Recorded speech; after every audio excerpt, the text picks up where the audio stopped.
सत साहेब साधो भाई, अक्सर जीव मांगता रहता है, अक्सर मांगता है। कभी पड़ोसी से मांगता है, कभी भगवान से मांगता है, कभी रिश्तेदारों से मांगता है, मांगता ही रहता है। इसका जो स्वभाव है वो स्वभाव ही मांगना हो गया। मांगने की बजाय हमेशा देना सीखना चाहिए। साहेब कहते हैं, देते को हरि देते है जहाँ तहाँ से आन, कि परमात्मा उसे ही देता है जो देता है किसी को। आप अगर मांगते ही रहोगे तो परमात्मा आपकी नहीं सुनेगा। परमात्मा तो निष्पक्ष है, वो केवल उसी को देता है जो कुछ देता है। आपने दान दिया होगा तो आपको मिलेगा। अब आप देखिए, बहुत से ऐसे लोग हैं जो प्रभु से प्रार्थना करते हैं कि प्रभु मेरा भला कर दो, प्रभु मुझे धन दे दो, प्रभु नौकरी दे दो, उनको मिल भी जाती है। और बहुत से ऐसे भी हैं जो बेचारे सारी उम्र लगे रहेंगे लेकिन उनको नौकरी नहीं मिलती, किसी को संतान नहीं होती, किसी का कुछ किसी का कुछ। ऐसा क्यों? ऐसा केवल और केवल आपके कर्म के कारण कि आपने कभी परमात्मा पर भरोसा नहीं किया, आपने कभी किसी को दिया नहीं। तो जब दिया नहीं तो मिलेगा कैसे? और जिसने दिया वो जैसे ही मांगता है परमात्मा से तो परमात्मा दे देता है। देखिए, परमात्मा से मांगने की जरूरत नहीं है, वो स्वयं देता है, वो सबकी सुनता है। आपको मांगने की जरूरत नहीं, उसे पता है कब किसको क्या देना है और कितना देना है। लेकिन जब जीव मांगने पहुंच जाता है तो परमात्मा उसके हक का उसे उस समय दे देता है। वास्तव में परमात्मा आपको इसलिए नहीं देता जितने सुख हैं। देखिए, जीव तो ये चाहेगा पूरे जीवन सुख ही सुख मिलता रहे, वो कभी दुख नहीं लेना चाहेगा। लेकिन इस जीव ने कितने पाप किए होते हैं, तो परमात्मा क्या करता है? परमात्मा उसको दुख भी देता है और सुख भी देता है, ताकि दोनों पलड़े उसके लगभग बराबर से चलते रहे, ताकि अगर वो थोड़ा सुख अगर उसने भोगा है तो थोड़ा सा दुख भी भोग ले। लेकिन यदि आप सिर्फ दुख ही भोगते रहोगे तो क्या होगा? परमात्मा से आपका विश्वास उठ जाएगा। यदि आप सुख ही भोगते रहोगे तो क्या होगा? तो आप अपने दुखों को सहन नहीं कर पाओगे। इसीलिए परमात्मा क्या करता है? बीच बीच में आपको दुख देता रहता है ताकि वो भी कट जाए। लेकिन यदि निरंतर दुख ही दुख अगर होता रहेगा तो जीव हताश हो जाता है, जीव का परमात्मा से विश्वास उठ जाता है और अंततः बहुत से ऐसे जीव हैं जो आत्महत्या कर लेते हैं। तो इसीलिए परमात्मा बहुत सी चीज़ें सोच कर चलता है। लेकिन जब जीव पहुंच ही जाता है कि हे प्रभु मुझे तो दे ही दो, तो कहते हैं ठीक है बेटा, तेरा कर्म का कर्म फल है, ले ले, अब ले ले, चाहे आगे ले लेना। तो साहेब क्या कहते हैं कि भाई मैं नहीं मांगूंगा, मर जाऊं मांगू नहीं अपने तन के काज, कि भाई अपने स्वयं के स्वार्थ के लिए तो मैं नहीं मांगूंगा, परमात्मा से कुछ भी नहीं मांगूंगा। और परमार्थ के कारणे मोहि ना आवे लाज। लेकिन यदि दूसरे के लिए मांगना हो तो मैं भीख भी मांग लूंगा, परमार्थ के लिए मांग लूंगा, अपने तन के लिए नहीं। तो यहां पे साहिब का भाव समझिए। मांगने में फर्क होता है। एक है जो समाज कल्याण के लिए मांगता है और एक है जो अपने निहित स्वार्थ के लिए मांगता है। अपने स्वार्थ के लिए कभी मत मांगो, क्योंकि परमात्मा को पता है आपको कब क्या कैसे देना है। और इस परमार्थ के लिए अगर मांगना पड़े तो कभी संकोच मत करो। और एक विशेष बात कि जीव अक्सर क्या करता है, जीव ये कहता है कि सामने वाला आदमी ऐसा है, ये व्यक्ति ऐसा, वो व्यक्ति ऐसा। किसी को मत देखो, देखना ही नहीं, किसी को भी नहीं देखना। साहेब कहते हैं कि केवल अपने आप को देखो। बुरा जो देखन मैं चला, बुरा न मिलिया कोई, जो दिल खोजा आपना मुझसे बुरा न कोई। अरे भाई, सबके अंदर परमात्मा है तो बुरा कौन है? कोई भी नहीं। सब परमात्मा का खेल है, परमात्मा की रचना है, उसकी रचना में सब कुछ वही है, तो बुरा कहाँ से हो गया कोई? ये तो फिर हम ही बुरे हुए कि हम दूसरे के अंदर बुराई ढूंढ रहे हैं। हमारी सोच दूसरे के अंदर बुराई ढूंढने की है। इसीलिए कभी किसी के अंदर बुराई मत ढूंढो। तो साधो भाई, एक तो किसी की निंदा ना करना, किसी के अंदर बुराई ना ढूंढना, और दूसरा किसी से मांगो मत। धैर्य रखो, सब्र रखो, परमात्मा समय पे सब कुछ देता है। परमात्मा से बड़ा मास्टर प्लानर कोई नहीं, वो सब कुछ प्लान करके रखता है पहले से ही। साहिब कहते हैं, धीरा होए धमक सहो, जो अहरन सिर घाव, मेघा पर्वत होए रहो, इत उत कहूँ न जाओ। कि भाई धैर्य रखो, धीरज रखो, धैर्यवान बनो, धमक सहो अर्थात चोट सहो। चोट कैसे? कि चाहे वो लाभ हानि कुछ भी हो, या फिर आपकी शारीरिक चोट हो, देहिक ताप हो, देविक ताप हो, या फिर अधिभौतिक ताप हो, सब कुछ सहो और उसके बाद भी धीरज बना के रखो। ये जो धैर्य है ये बड़ी मतलब दुर्लभ पूंजी है आपकी, क्योंकि जब तक जीव धैर्य नहीं रखेगा तब तक वो भक्ति मार्ग पे आगे नहीं बढ़ सकता। लोग अक्सर छटपटाहट करते हैं। साधो भाई, आज जो चीज़ बता रहा हूं इसे ध्यान से सुनिए, क्योंकि ये गलती अक्सर हर भक्त करता है। कैसे करता है? भक्त कैसे करेगा? भक्त ऐसे करता है कि उसको फटाफट चाहिए सार नाम। देखिए, जब श्री कृष्ण ने गीता में कहा ओम तत्सत, जब कबीर साहिब ने कहा शर अक्षर नहीं अक्षर, जब तीन विधियां आपको बता दी गई हैं तो ये तीनों विधि एक एक पायदान आपको ऊपर चढ़ना है। अन्यथा पता है क्या होता है? बच्चा जो होता है ना, बच्चा क्या करता है? बच्चा दूसरे के हाथ में खिलौना देख के अपना खिलौना छोड़ के और उसकी तरफ भागता है। छोटा बच्चा जो किताबें होती है ना नई, बड़े भाई की किताबें देखता है।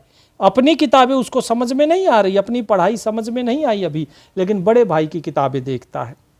तो ये सारा मन का खेल है। मन के अंदर उत्कंठा रहती है, चंचलता रहती है। छोटा बच्चा मम्मी खाना बना रही है तो जाके आटे में हाथ मार देगा कि मुझे भी करना है। कुछ भी हो, ये ऐसा नहीं सिर्फ बच्चे की है, बड़ा होने के बाद भी जीव की वही आदत रहती है और जीव यहीं से फंस जाता है। सतगुरु मिलते हैं, सतगुरु से सारनाम देते हैं, सारनाम की पहली विधि बताते हैं, लेकिन जब पहली विधि जब वो सिद्ध कर ही नहीं पाता, उसको चाहिए अब दूसरी विधि। गुरु जी वो भी बता देते हैं। क्यों बताते हैं? इसलिए बताते हैं क्योंकि भाई सभी के पास कलयुग में समय कम है। अब वो ना तो खान पान रहा, ना वैसा वातावरण रहा कि आप जो है सैकड़ों साल जिएंगे। नहीं, अब समय बहुत कम है लोगों के पास, जीवों के पास समय कितना है? 60 वर्ष की उम्र अगर कोई पकड़ लेता है, बोले चलो भाई अच्छा जी गया। नहीं तो जो पुराने बूढ़े हैं वही अधिक जीते हैं। आजकल के लोग तो जो हैं 30-40 पकड़ते हैं और 30-40 के बाद 50 तक जाते जाते टैं बोल जाती है। तो इसीलिए क्या कहते हैं गुरुदेव कि भाई ये जीव काल के जाल में फंसा हुआ है, इसे दूसरी विधि भी दे दी जाए। अब दूसरी विधि दे दी जाती है तो जीव फटाक से पहली विधि छोड़ के और दूसरी पे कूद जाता है, क्योंकि पहली विधि उसने सिद्ध की ही नहीं है, अभी उसे दूसरी चाहिए।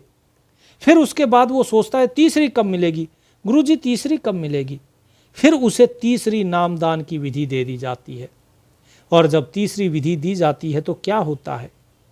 वो तीसरी विधि पर कूद जाता है। पहली सीढ़ी चढ़ी नहीं, दूसरी सीढ़ी चढ़ी नहीं, सीधा तीसरी सीढ़ी पे चढ़ेगा, क्या होगा? चढ़ ही नहीं पाएगा और अंत तक गिर जाएगा और समय व्यर्थ कर देगा। समय व्यर्थ जाता जा रहा है। इसीलिए साधो भाई, ये दास बार बार आपसे विनती करता है कि भाई जो प्रथम सीढ़ी है, जो प्रथम विधि है नाम सुमरन की, उसे सिद्ध करो।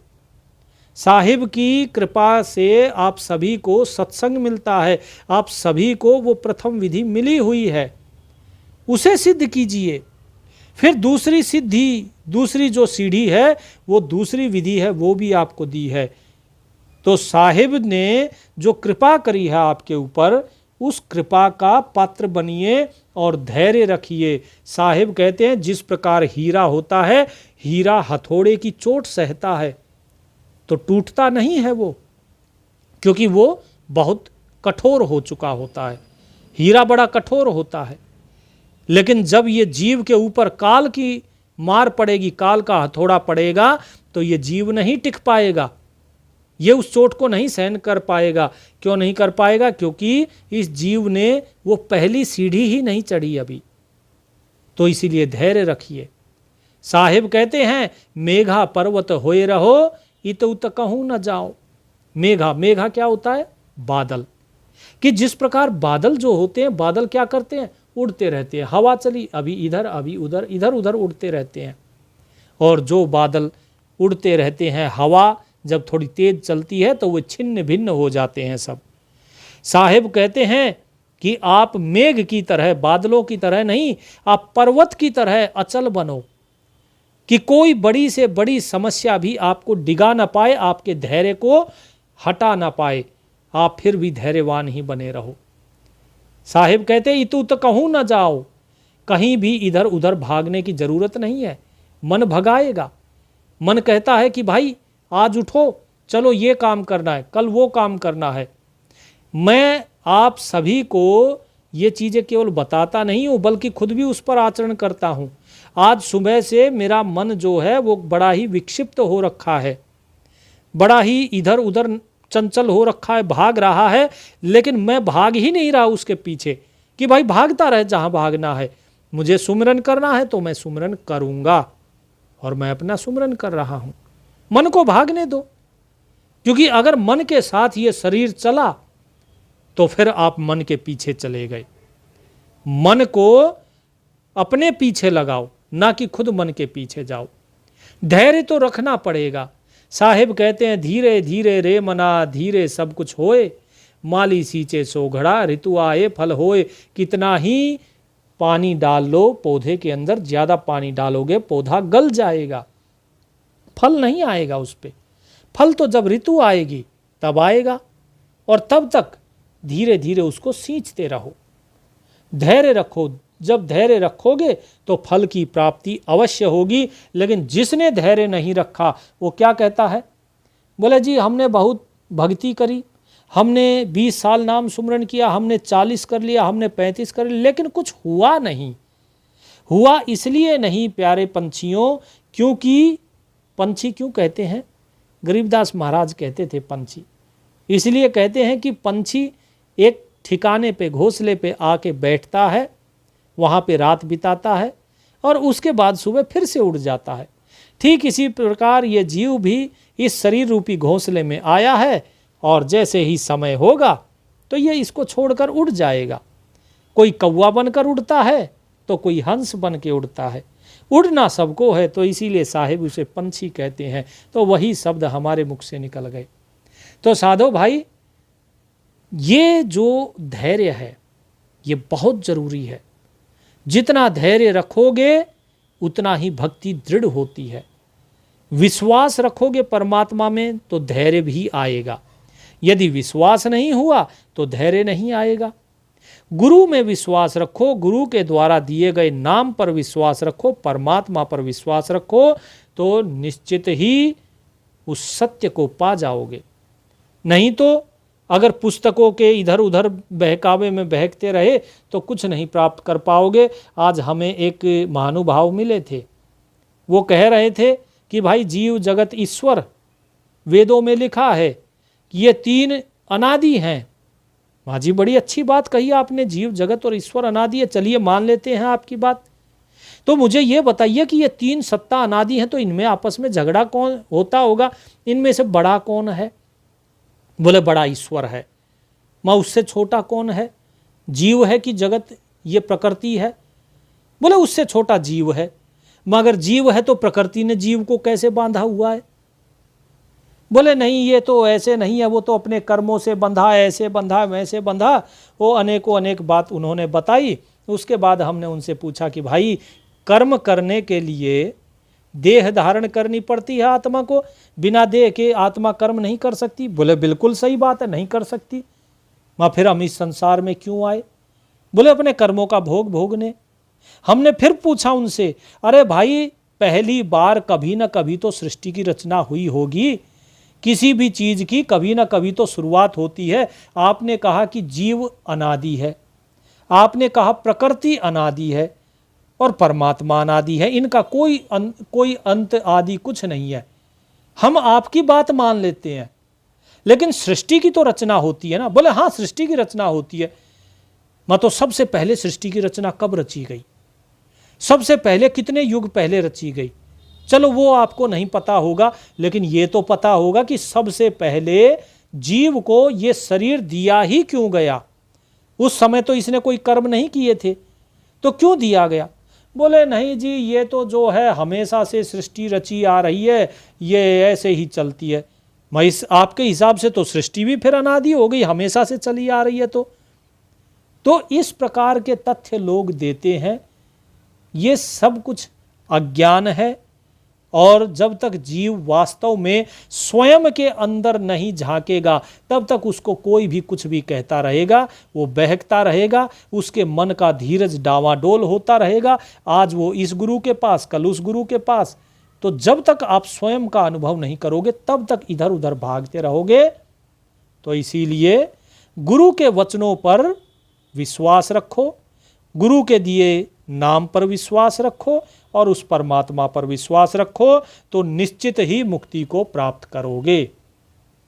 अब फिर साहेब क्या कहते हैं कि देखो भाई, बड़ी स्पष्ट बात, कबीर धीरज के धरे हाथी मन भर खाए, और टूक एक के कारणे स्वान घरे घर जाए। कि धैर्य का देखो, लोग कहते हैं अरे भाई हम अगर कुछ करेंगे नहीं तो खाएंगे कैसे, लेकिन लोग भूल जाते हैं कि भाई तुम्हें कुछ करना ही नहीं, तुम तो केवल जो परमात्मा का काम है उसे परमात्मा का काम समझ के और करते रहो, क्योंकि परमात्मा ने ही करने का सामर्थ्य दिया है, परमात्मा ने ही काम दिया है और परमात्मा की ही शक्ति से कर रहे हो। वास्तव में तुम कुछ नहीं कर रहे हो, तुम्हारे अंदर इतनी शक्ति नहीं कि किसी काम को कर सको, पंखे की इतनी शक्ति नहीं कि वो हवा दे सके। ये तो बिजली है, जब बिजली आती है तभी पंखा चल सकता है, बिजली आएगी तभी बल्ब जल सकता है, और जब तक बिजली नहीं आएगी ना बल्ब प्रकाश दे सकता है ना पंखा हवा दे सकता है। उनके बस की बात नहीं। इसी तरह इस शरीर के कोई बस की बात नहीं, सब परमात्मा की कृपा है। तो जब तक उस सत्य को नहीं जानोगे तब तक इस दुविधा में उलझे रहोगे। नहीं तो देखो, पशु पक्षी जीव जंतु जितने हैं, मनुष्य को छोड़ के सब परमात्मा पे निर्भर है, सबका पोषण होता है। आप रेगिस्तान में जाओ, रेगिस्तान का जो गिरगिट है उसे भी भोजन मिलता है। आपको लगेगा अरे यहाँ पे क्या मिलेगा, रेगिस्तान में सांप होता है, उसे भी भोजन मिलता है। सोचो वहां पे वे क्या खाते होंगे, लेकिन उनको सब कुछ मिलता है। परमात्मा सबके लिए सब कुछ हर जगह देता है। ये केवल मनुष्य ही है जो परमात्मा पर विश्वास नहीं करता, इसीलिए मनुष्य ही भूखा रहता है, मनुष्य ही मांगता है, और किसी को मांगने की जरूरत नहीं। देखिए, हाथी आराम से धीरज धरे रहता है कि भाई मेरा मालिक है, अपने आप देगा। 40 किलो खाता है एक मन, और वो 40 किलो उसे मिलता भी है। जो हाथी का मालिक होता है वो देता है उसे, और वो आराम से खाता है पेट भर के। और वहीं जो कुत्ता होता है उसे अपने मालिक पे विश्वास नहीं, एक टुकड़ा यहाँ ले लिया, एक टुकड़ा दूसरे घर पे, एक टुकड़ा, एक एक टुकड़े के लिए भागता रहता है। और यही इस जीव की हालत है। इसे कभी भरोसा ही नहीं होता कि मेरा पेट भरेगा, इसे कभी भरोसा ही नहीं होता कि परमात्मा मेरा तन ढकेगा। इसीलिए ये क्या करता है, ये भी जोड़ लूँ वो भी जोड़ लूँ, क्या पता कल नौकरी हो ना हो, क्या पता कल खाने को मिले ना मिले। उसका यही रहता है, भ्रष्टाचार करेंगे, क्योंकि भरोसा नहीं है परमात्मा पे, विश्वास नहीं है। और विश्वास नहीं है तो बताइए धैर्य कहाँ से आएगा। साहेब कहते हैं, हस्ती चढ़कर डोलिए कुकर भूसे हजार। क्या कि भाई हाथी पे चढ़ के डोलो। क्यों डोलो? क्योंकि भाई ये संसार भौंकता रहता है, और इसीलिए उनकी बातें सुन के जीव को डर लगता है। पता नहीं कल क्या होगा मेरा, पता नहीं कल भूखा मरूंगा या भोजन मिलेगा कि नहीं मिलेगा।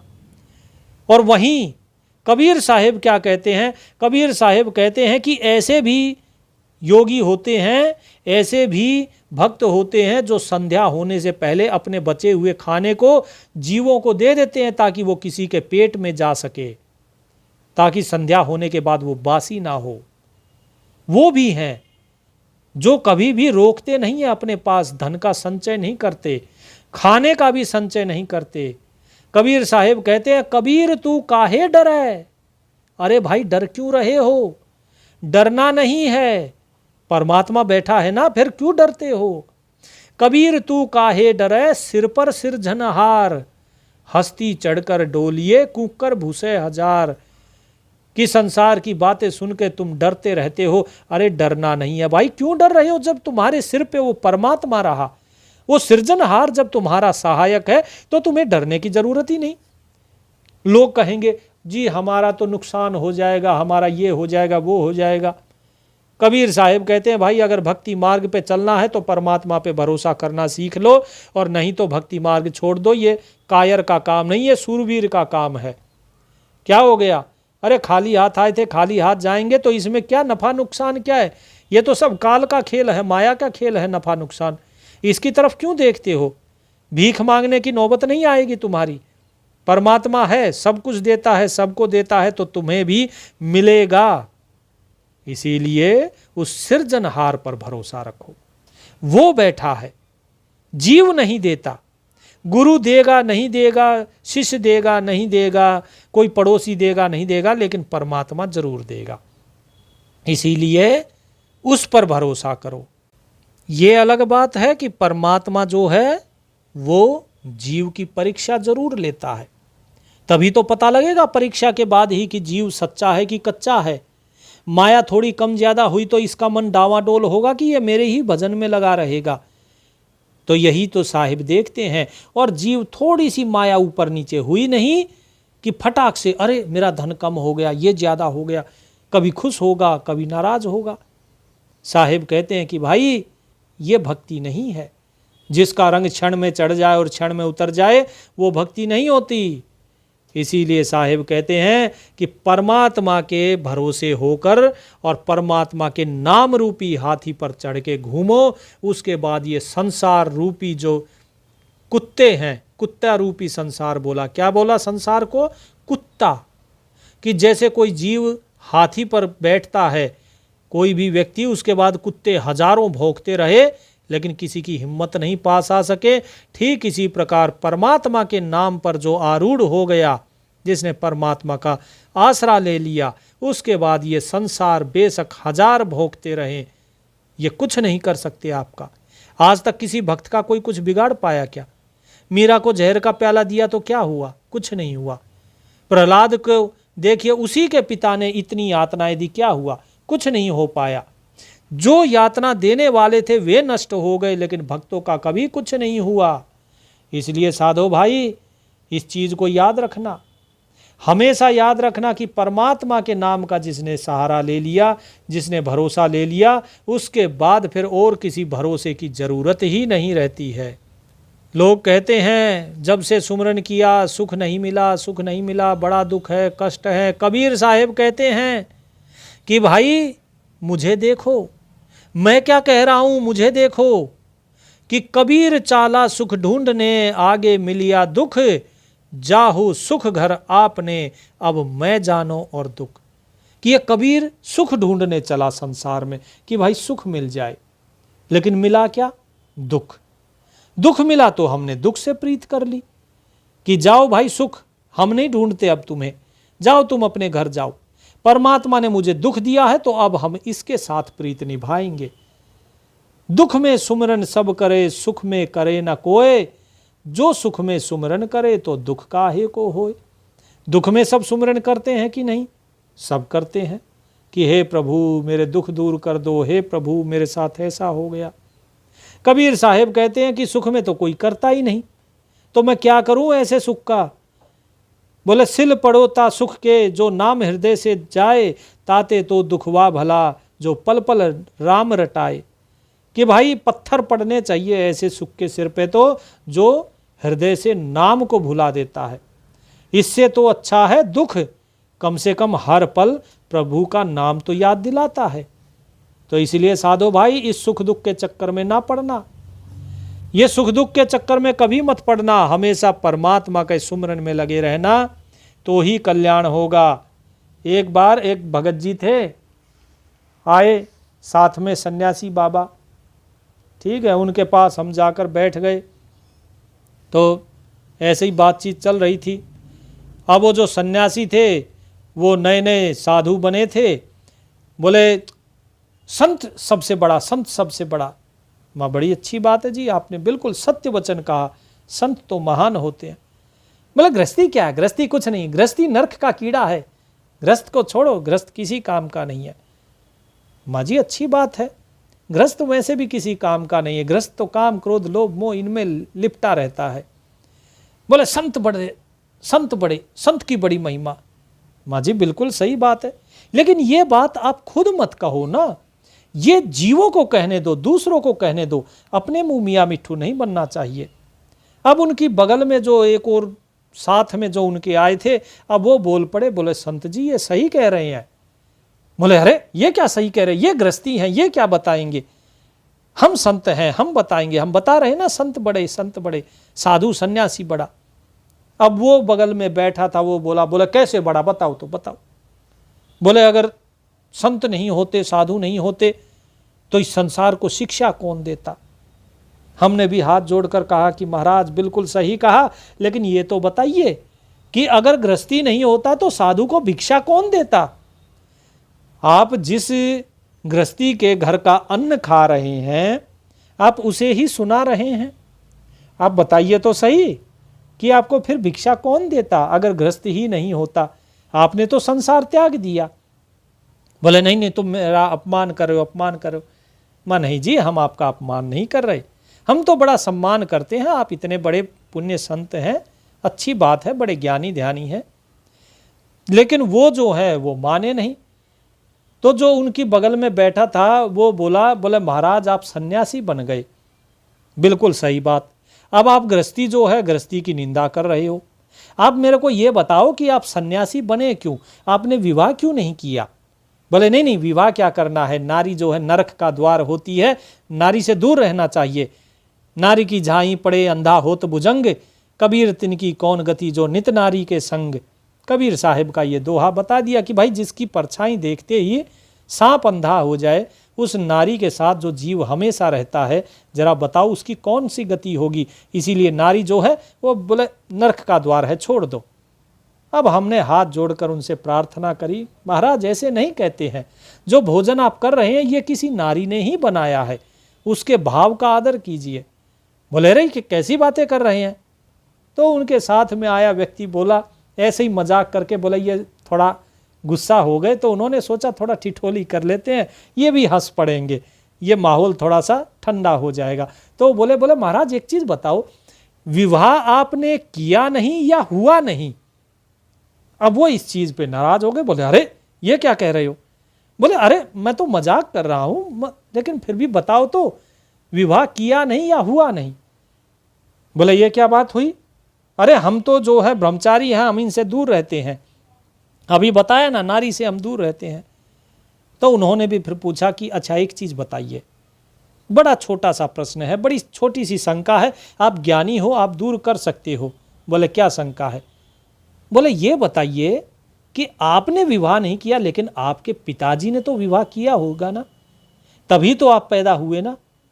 बोले अरे इसमें क्या वो है शंका, उन्होंने विवाह किया तभी तो हम आए हैं संसार में। बोले यदि उन्होंने विवाह नहीं किया होता तो आप जैसे पुण्यात्मा संत कहाँ से आते।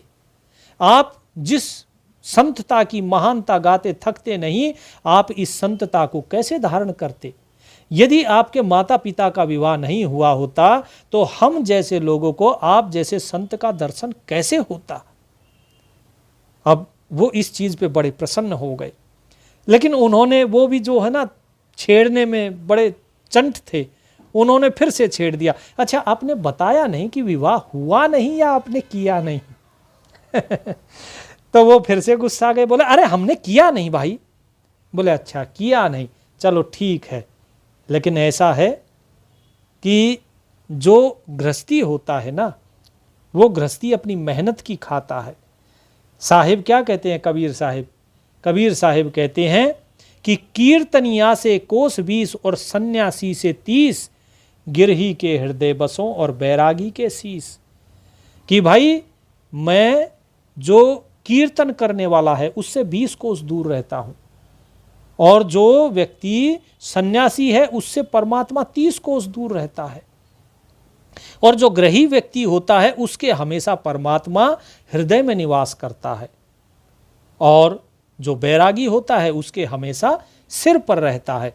तो अभी साहिब ने क्या कहा, कबीर तू काहे डरे सिर पर सिरजनहार। तो सिर पे किसके होता है, जो बैरागी होता है। अब गृहस्थी और गृही इन दोनों का भेद समझिए। गृही व्यक्ति वो होता है जो घर में रहता है, जो परमात्मा का भजन करता है। घर में रहते हुए, घर में रहो, माता पिता की सेवा करो, अपने सारे कर्तव्यों का निर्वहन करो, लेकिन घर में रहते हुए अपने सारे काम करो, परंतु परमात्मा के निमित्त बन के करो।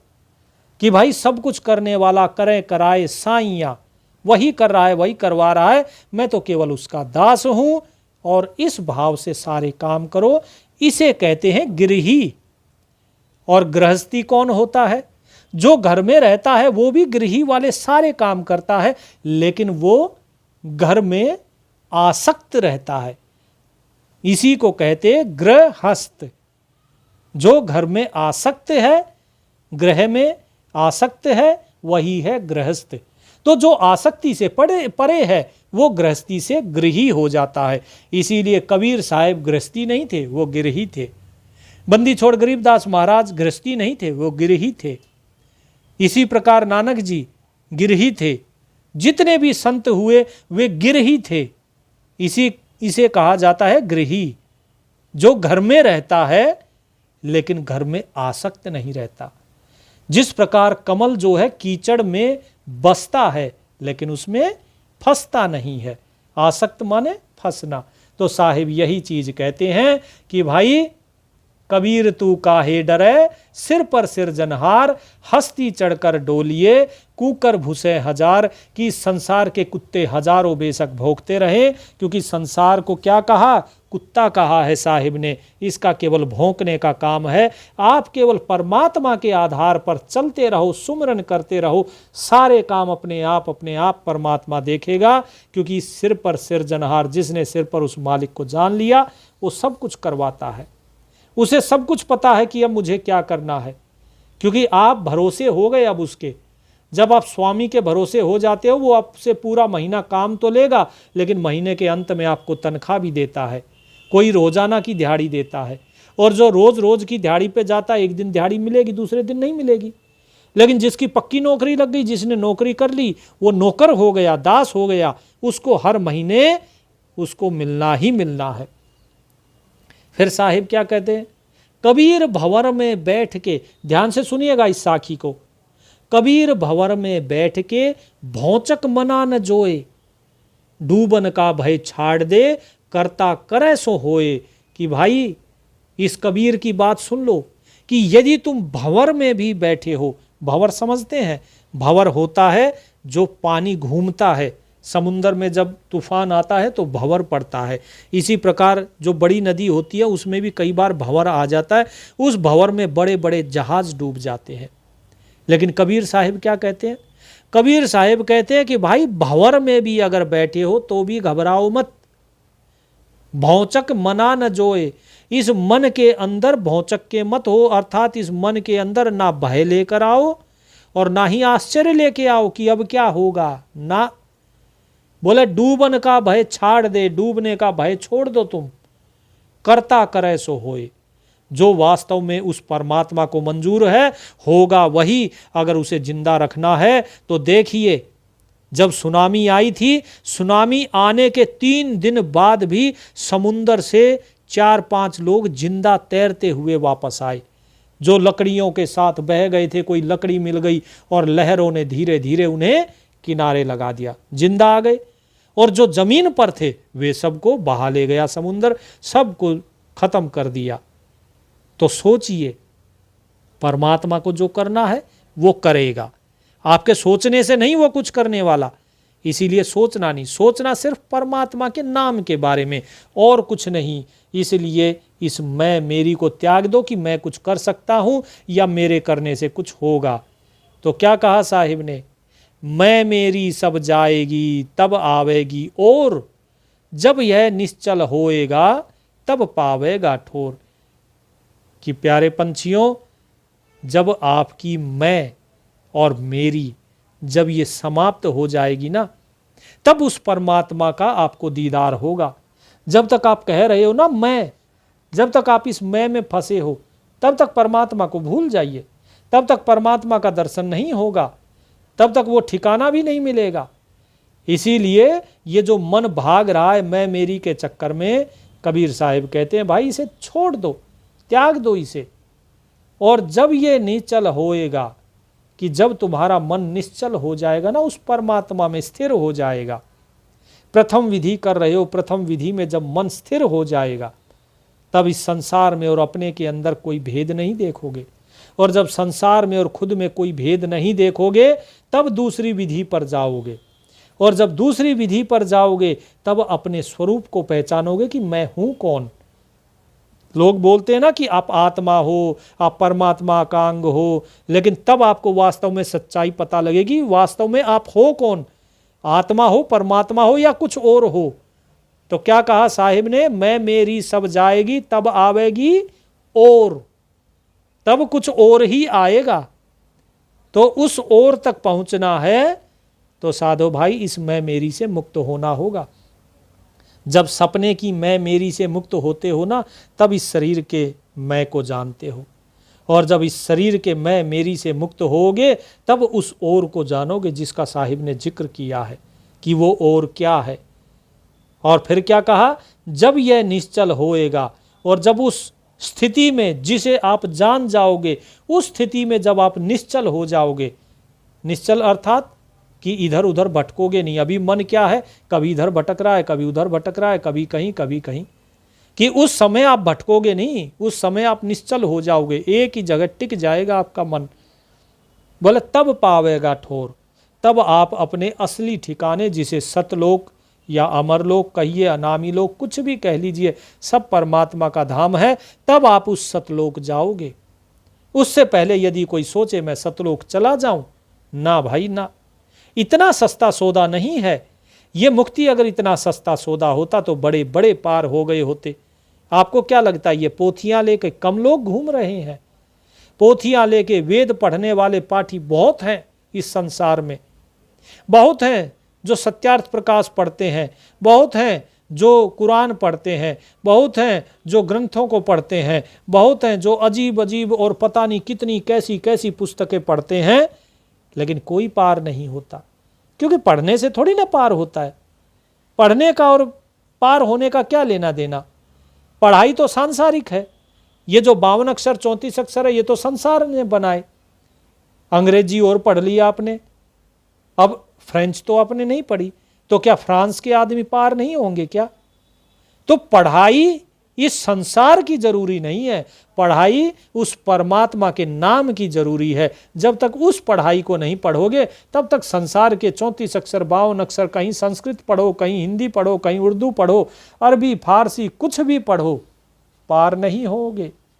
इसीलिए ये दास आपको बार बार कहता है कि साधो भाई छोड़ दो सब कुछ, कुछ नहीं पढ़ना, केवल सत्संग सुना करो। सत्संग में भाव बताया जाता है, सत्संग में अर्थ बताया जाता है।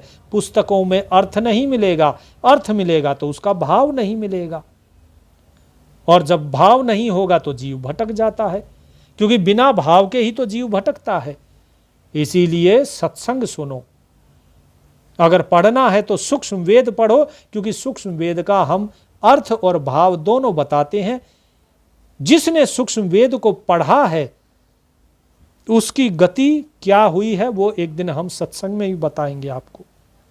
एक सत्संग होगा जो हमारे दादा गुरु सदगुरु चेतन दास जी महाराज जो थे, उन्होंने बड़ा मतलब मार्मिक वृत्तांत बताया है बंदी छोड़ गरीबदास महाराज की वाणी का।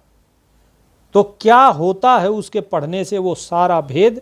हालांकि साहेब वाणी में कहते भी हैं, अनभय पाठ पढ़े जो हंसा, धन धन तिनके हैं कुल बंसा, क्योंकि ये अनुभव वाणी है।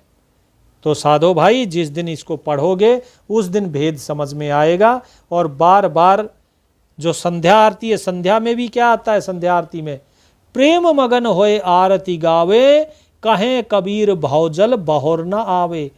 प्रेम से जो उस आरती को गाता है, तो सोचिए, केवल आरती की बात है तो भव सागर से पार हो सकता है जीव। तो जो इस सूक्ष्म वेद को ही पढ़ ले उसकी क्या गति होगी, इसका आप अंदाजा नहीं लगा सकते हो।